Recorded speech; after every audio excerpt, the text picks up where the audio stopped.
Jaguar Sport DNA සහ 4-wheel SUV එකක් එකතු වෙලා එකට ළමයෙක් හැදුවොත් ඒ තමයි මේ තියෙන Jaguar I-Pace EV 400 R එක.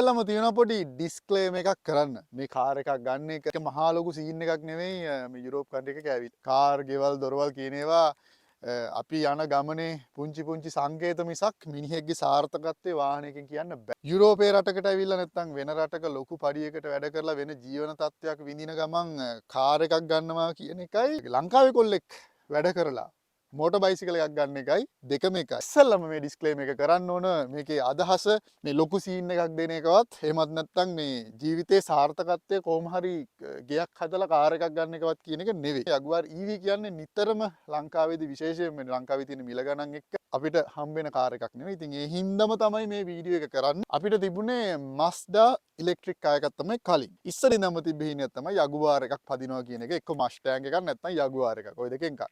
ඉතින් මන් තීරණය කරා මේ වෙලාවේ මට කරන්න පුළුවන් විදිහට Jaguar එකකට යන්න. මේක full electric කිලෝමීටර 470ක් තමයි රේන්ජ් එක තියෙන්නේ. ප්‍රැක්ටිකල් කිලෝමීටර 400කට කිට්ටු වෙන්න අනිවාර්යෙන් දුවන්න පුළුවන්. ඔයගොල්ලොන්ට පේනවා මේ ලයිට් සෙට් එක මාර ලස්සනයි. මේ ග්‍රවුන්ඩ් ක්ලියරන්ස් එක සෑහෙන්න වැඩි. CUV එකකින් 4-wheel එකකින් බෙන්ඩ් එකක් එහෙම ගද්දි ටිකක් ස්පෝර්ට් කාර් එකකින් ගන්නවා වගේ නෙමෙයි. හැබැයි මේක ඒ දෙකම හයිබ්‍රිඩ් කරලා මේක SUV 4-wheel එකක් වුණාට ඒ තරම් උස නැහැ.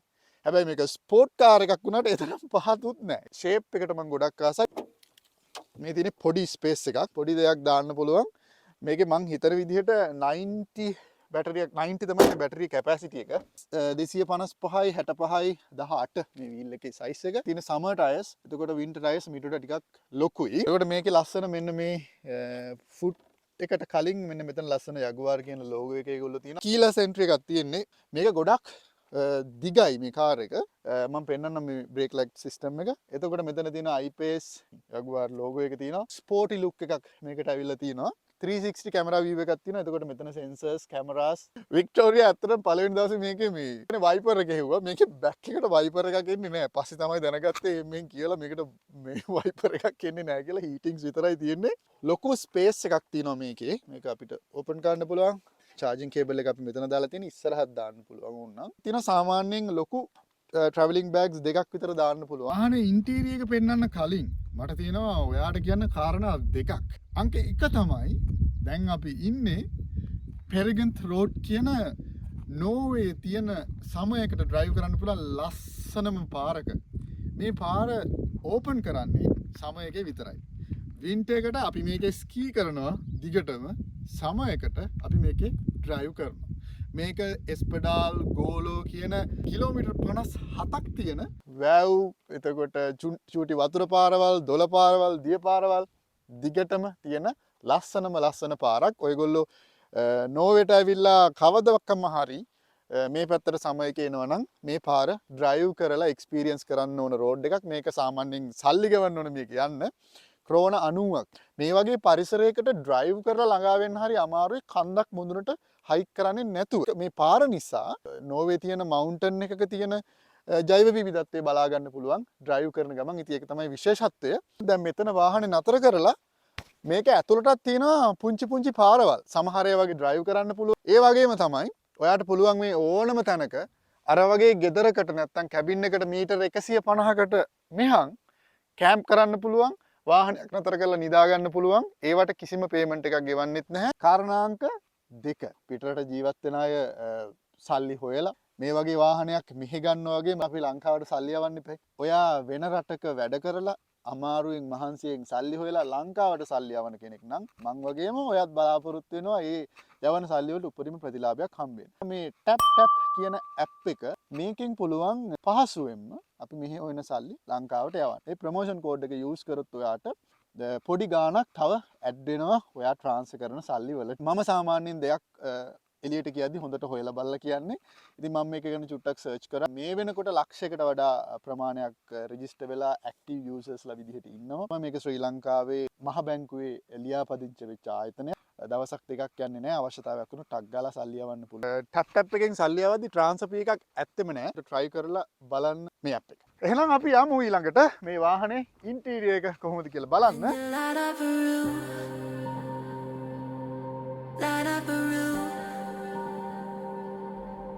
That's all that matters. That's all that matters. And I just stare in your eye. Stare in your eye. And I just stare in your eye. Stare in your eye. Can you take me higher? මේක ගන්න එක හේතුව මං ගොඩාක් ලොකු screen එකක් තියෙන එකට ඇත්තටම කැමති නැහැ. දැන් මේකත් එක්ක යන වාහනයක් තමයි Tesla 3 එකයි. එතකොට Audi vehicle එක අතර SUV එකක්, electric SUV එකක්. ඒකත් එක්ක මම කැමති කෑල්ල තමයි මේකේ ගොඩක් අර මේ ටච් ෆන්ක්ෂන් ටික ගොඩාක් ස්මූත් නෑ මේ ටච් ස්ක්‍රීන් එක. ඒ කියන්නේ Tesla එකක් එක්ක කම්පෙයාර් කරද්දි මේකට වඩා Tesla එක හොඳයි. හැබැයි මම මේකේ කැමති කෑල්ල තමයි මෙන්න මේ ෆන්ක්ෂන්ස් ටික. ඒ කියන්නේ හීට් එක, AC එක සාමාන්‍යයෙන් අපි නිතරම යූස් කරන ෆන්ක්ෂන්ස් මේකේ මැනුවල් තියෙනවා. හිතන්නකෝ ස්ක්‍රීන් එකක් මෙහෙම ටච් කරලා කරන එක මෙච්චර ප්‍රැක්ටිකල් නෑ සහ මම ඒකට කැමති නෑ කියන තැන මං ඉන්නවා. එතකොට මේකේ ඩ්‍රයිවිං මෝඩ්ස් තියෙනවා. අපි ස්ටාර්ට් කරන ස්ටාර්ට් බටන් එක මෙතන තියෙන්නේ. වාහනේ ස්ටාර්ට් වුණා. ඔයගොල්ලෝ ඉතින් දන්නවනේ ඉලෙක්ට්‍රික් වාහනවල සවුන්ඩ්ස් ඇත්තම නැති තරම්. ඒ වගේමයි නිකන් යගුවාර් එක සද්දයක් නෑ කියන්නේ නිකන් එන අමුතුයි. ඒ ඉලෙක්ට්‍රික් කින්ද කිසිම සද්දයක් ඇහෙන්නේ නැහැ, එළියට ඇහෙන්නෙත් නැහැ, ඇතුළට ඇහෙන්නෙත් නැහැ. මේකේ ඩ්‍රයිවිං මෝඩ්ස් 4ක් තියෙනවා. ස්පෝර්ට් මෝඩ් එක තියෙනවා, කොම්ෆර්ට් එක තියෙනවා, ඉකෝ එක තියෙනවා. තව අපිට තියෙනවා වින්ට් එකේ යනකොට ස්නෝ මෝඩ් එක. මෙතන තියෙනවා අපිට මැනුවල් ස්විච් ටිකක් මේ මෝඩ්ස් ටික චේන්ජ් කරන්න. එතකොට මේකේ ගියර් එකක් නැහැ. ඔටෝමැටික් වුණත් shift කරන්න ස්විච් එකක් තියෙන්නේ. ඩ්‍රයිවිං, නියුට්‍රල්, රිවර්ස් කියලා. එතකොට රිවර්ස් දැම්ම ගමන් මෙතන 360 කැමරා view එකක් එනවා. මේකේ කැමරා 6ක් තියෙනවා. මේ ඕනම් මේ සයිඩ් එකෙන් ගන්නත් පුළුවන්. අපි මේක රිවර්ස් හරි එහෙම තිබිලා අපි ඩ්‍රයිව් මෝඩ් එකට දැම්මම ඔටෝමැටිකලිම තප්පර 10ක් අපිට පෙන්නනවා අපි කොහෙද ඉන්නේ කියලා. එතකොට මේ ස්ක්‍රීන් එකට අමතරව අපිට මෙතන තියෙන තව ස්ක්‍රීන් එකක්. ඒ ස්ක්‍රීන් එකේ අපිට පෙන්නනවා අපේ ස්පීඩ් එක සාමාන්‍ය නෝමල් දේවල්. ලයිට් සිස්ටම් එක ඔටෝමැටික් තියෙනවා. ඕනනම් මැනුවල් දාන්නත් පුළුවන්. අපි ඔටෝ දාලා තියෙනවා. එතකොට හෙඩ් ලයිට් එක ඔන් ඔෆ් වෙන එක ඒක සාමාන්‍ය දෙයක්. මෙරිඩියන් සවුන්ඩ් සිස්ටම් එකක් තියෙන්නේ. එතකොට ස්පීකර් ඒතර දෙකක් තියෙනවා. උඩ මෙතන තව දෙකක් තියෙනවා ස්පීකර්ස්. ඒ කියන්නේ අපේ ඩ්‍රයිවිං ෂීට් එකයි පැසෙන්ජර් ෂීට් එකයි දෙකේම තියෙනවා ස්පීකර්ස් මෙතන. ස්පීකර්ස් තියෙනවා පිටිපස්ස පැසෙන්ජර් ෂීට්ස් දෙකේ දෙපැත්ත. පළලයි මේ වෙහිකල් එක. මේ ඉන්ටීරියර් එක ප්‍රීමියම් ජෙනුයින් ඉන්ටීරියර් එකක් තමයි තියෙන්නේ. නිකන් ලක්ෂරි ටයිප් ඉන්ටීරියර් එකක් මේකේ පෙන්වන්නේ. මේ ඩෑෂ්බෝඩ් එකේ උනත් එහෙමයි. මේක තමයි යගුවාර්ලගේ පළවෙනි EV එක. ඉතින් සමහර ඒ වගේ සන්රූෆ් තියෙනවා, සමහර ඒ වගේ දැන් මේකේ සන්රූෆ් එක නැහැ. එතකොට සමහර ඒ වගේ වෙන ඉන්ටීරියර් එක වෙන එකක් තියෙනවා, වෙන කලර් එකක් තියෙනවා. ඒ වගේ පොඩි පොඩි වෙනස්කම් එක්ක මේකේ මොඩල්ස් මාදිලි 3ක් එනවා. මෙතන බොටල්ස් තියාගන්න පුළුවන් හොඳ කැබි හෝල් එකක් එනවා. ඉතින් අපි ෆෝන් එකේම වුණත් මේකේ ලස්සනට ප්ලේස් කරන්න පුළුවන් මෙතන. ඊළඟට අපිට නෝමල් බොටල්ස් තියන්න මේ වෙනවා. මේකේ හොඳ ඉඩක් තියෙනවා මෙන්න මෙතන මේකේ. ඊළඟට මෙතන USB-C එකක් එනවා. USB එකක් එනවා, 12 වොට් එකක් එනවා. මෙන්න මෙතන තමයි ෆෝන් එක කනෙක්ට් කරගන්න, කියන්නේ ඇප් එකට කනෙක්ට් වෙන්න තියෙන්නේ. මේ වාහනේ ෆ්‍රී හීට් කරන්න පුළුවන් ෆෝන් එකට ඇප් එකක් එනවා. හැබැයි වෙන කාර්ස් වල වගේ නෙවෙයි. අපේ කලින් Mazda එකේ එහෙම අපිට වෙනම ගෙවන්න ඕනේ නැහැ. හැබැයි මේකේ අපි වෙනම ඇප් එකට ගෙවන්න ඕන. ඇප් එකේ ෆන්ක්ෂන්ස් පාවිච්චි කරද්දී ඇප් එක යූස් කරනවා නම් ඉතින් ඕවේ ඉද්දි කොහොමත් ෆ්‍රී හීට් කරන්න ඕන නිසා කාර් එක ඒ ගාන ගෙවලා ඇප් එක ගන්න එක වටිනවා. මෙතන තියෙන ලස්සන යගුවාර් සිම්බල් එක, ඒ වගේම එයා බෑග් එකක් මෙතන තියෙනවා. මෙතන අපේ වොලියුම් කන්ට්‍රෝල් එක තියෙනවා. ක්‍රූස් කන්ට්‍රෝල් එක තියෙනවා. එතකොට පොඩි පොඩි ෆන්ක්ෂන්ස් ටිකක් තියෙනවා. මෙන්න මේක පොඩ්ඩක් ස්පෙෂල්. මේක ලේන් එකේ තියාගෙන යන්න පුළුවන් අපිට මේක ඔන් කරොත්. මේක ඇඩ්ජස්ට් කරන්න පුළුවන්. මෙතනින් ඇඩ්ජස්ටබල්. අවශ්‍ය නම් මේක හරිම කම්ෆර්ටබල් විදියට මේක ගැන නම් තියෙනවා. සාමාන්‍යයෙන් ටෙස්ලා මොඩල් 3 එකක් ගත්තත් ගොඩක් EVs වල CarPlay වැඩ කරන්නේ නැහැ. Android, Apple Play ඒ ටික වැඩ කරනවා මේකේ ඔටෝමැටික්. හරිම ලේසියෙන් අපේ ෆෝන් එක මේකට කනෙක්ට් කරගන්න පුළුවන්. මේකේ බෙන්ඩ් එකක් එම ගද්දී ටිකක් තියෙන 아무තු ස්පෝර්ට් වයිබ් එකක්. මේකේ නෙගටිව් කැලිටි ටික තමයි මේකේ අපිට Mazda එකේ කලින් තිබුණු ෆ්‍රී හීට් කරන්න බෑ ස්ටියරින් වීල් එක. එතකොට වින්ටර් එකේ වගේ යද්දි සමහරවිට ග්ලව්ස් දෙක නැතුව මේක පාවිච්චි කරනකොට ටිකක් අන්කම්ෆර්ටබල් වෙන්න පුළුවන්. තව දෙයක් මෙන්න මේ මිර එක මේ මිර එක මෙතන තිබුණට අර පිටිපස්සෙන් බෑලි තමයි පේන්නේ. ඒකට හේතුව ෂීට් දෙක උසයි සහ මේ වාහනේ ගොඩක් දිග නිසා මේ මිරවල ඇන්ගල් එක සෑහෙන්න වැඩි. දැන් ෆිල්ම් කරන්න කියන්නේ රෙකෝඩ් කරන්න ගියත් මේ විදිහට ඔයාලට දැන් පේනවා හරියට රෙකෝඩ් කරගන්න බෑ ඉස්සරහ ග්ලාස් එක. මොකද ගොඩාක් ඉස්සරහට තියෙනවා ග්ලාස් එක. පිටිපස්සෙත් එහෙමයි. ඒක නෙගටිව් එක කැල්ලක්. බ්‍රේක් කරන්න කලින් වාහනේ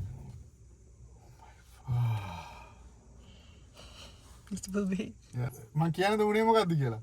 මං මෙතන ඔයාලට රිවිව් කරන්න ඩී දාලා තිබුණේ. ඩී දාලා තිබිලා ඉස්සරහම මගේ කාර් එකේ තියෙන අනිත් එක. එතකොට මට ඔයාලට මේක ගෑස් එක ගැන කියද්දි මට මෙහෙම ගෑස් එක පෑගුණා. හැබැයි වාහනේ ගියේ නැහැ. වෙලාවට ගියේ නැත්තේ. ඉතින් ඒ වගේ ලොකු සේෆ්ටි එකක් මේකේ තියෙනවා. මං කියන්න ගියේ ඒ බ්‍රේක් එක උනත් වාහනේ අපි ගෑස් එකෙන් එළියට ගත්ත ගමන් එයා අපිට කලින් ස්ලෝ කරන්න පටන් ගන්නවා. එතකොට අර ඩිස්ටන්ස් එක ගොඩක් අඩුවෙන් නවත්ත ගන්න පුළුවන්. මේකේ තියෙන අර SUV මික්ස් එක හරිම කම්ෆර්ටබල්, හරිම නිකන් දෙනවා පොඩි ඉලෙක්ට්‍රික් වෙහිකල් එකක් ඔයගොල්ලෝ කලින් එලවලා තියෙනවා නම් ඒකේ තියෙනවා නිකන් අර නිකන් පොඩි සෙල්ලම් බඩුවක් එලවනවා වගේ ෆීල් එකක්.